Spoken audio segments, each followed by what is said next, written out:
A minha contribuição para essa perspectiva, para esse projeto do País de Futuro, é muito localizada, muito pessoal, na área da história das ciências e, na verdade, na área da história das ciências, articulada com diversas outras áreas de conhecimento, como, por exemplo, os estudos sobre os museus, os estudos sobre as relações de gênero, como é que as mulheres e homens participam da ciência, com as relações também com a divulgação científica, que papel tem a divulgação científica hoje em dia, no sentido de despertar um número cada vez maior de meninas, meninos, jovens, para as áreas, para pensar, para refletir, para trabalhar nas áreas científicas e tecnológicas no país.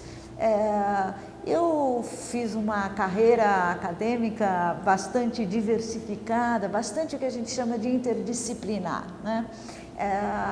A história da ciência é alguma coisa que me fascinou. Eu fiz geologia na faculdade.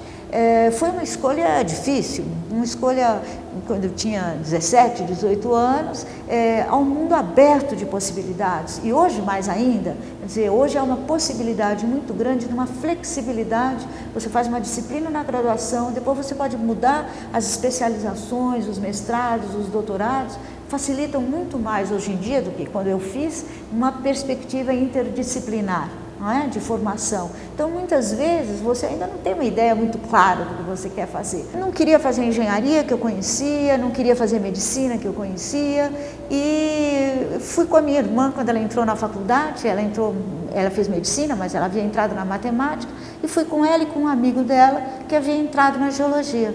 E eu fui com eles fazer a matrícula, uma situação muito casual, já não me lembro porquê, e fiquei muito interessada. Achei a geologia uma coisa muito interessante, quer dizer, a terra, pensar. Eu gostava de química, e química é uma área que tem muito a ver, não é, com a geologia. Inclusive, eu trabalhei durante muitos anos na Unicamp, né, no Instituto de Geociências da Unicamp, e sempre dei aula de mineralogia para os alunos de química e para os alunos de engenharia química.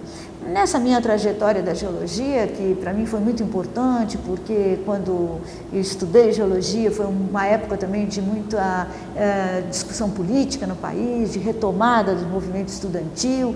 Eu tive muito contato com muitos colegas, tive uma participação política intensa, né, no movimento estudantil na Universidade de São Paulo, e fui refletindo. Trabalhei muito tempo como estagiária, desde os primeiros anos da faculdade, no Departamento de Águas e Energia Elétrica do Estado de São Paulo, da EE, e fiz uma série de trabalhos de campo em águas subterrâneas. Então foi uma experiência muito rica, muito interessante, e ao mesmo tempo eu fiz muita monitoria com uma proposta renovadora de ensino de geologia que havia na minha faculdade e que depois assim orientou a minha carreira. Esse grupo foi para a Unicamp e daí eu fui para a Unicamp também. A proposta do Instituto de Geociências da Unicamp era uma proposta muito inovadora, e um dos departamentos que depois se constituiu como um departamento é um departamento de ensino, de educação em geociências. Então eu fiz meu mestrado na educação, refletindo sobre geologia, também numa área, para vocês entenderem um pouco essa coisa da interdisciplinaridade,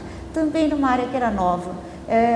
Eu dava aula, dei muita aula de geografia no ensino secundário, na faculdade, geologia também, em faculdades particulares em São Paulo, mas achei um nicho muito especial em que se trabalhava a geologia, que eram os museus de ciências, né? E eu fiz o meu mestrado sobre a divulgação científica, sobre a presença da geologia em museus de ciências no Brasil.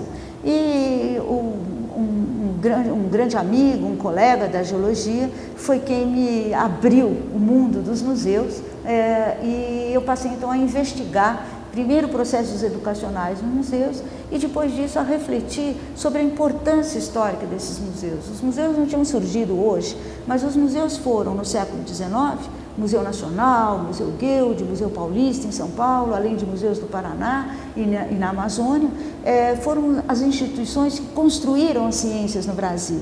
Então, para que você tenha uma ideia da construção das ciências naturais do Brasil, como a geologia, a botânica, a zoologia, a antropologia, o local de pesquisa são os museus. Os museus foram, por excelência, o local de pesquisa nessas áreas desde o século XIX no Brasil. ou às vezes uma tradição que não é muito valorizada, mas esses são espaços de produção de conhecimento e continuam sendo importantes espaços de produção de conhecimento até hoje. Sinceramente, a minha grande emoção foi meu filho. Meu marido também, mas meu filho. Esse foi uma grande emoção e ao longo da minha... e é até hoje, né?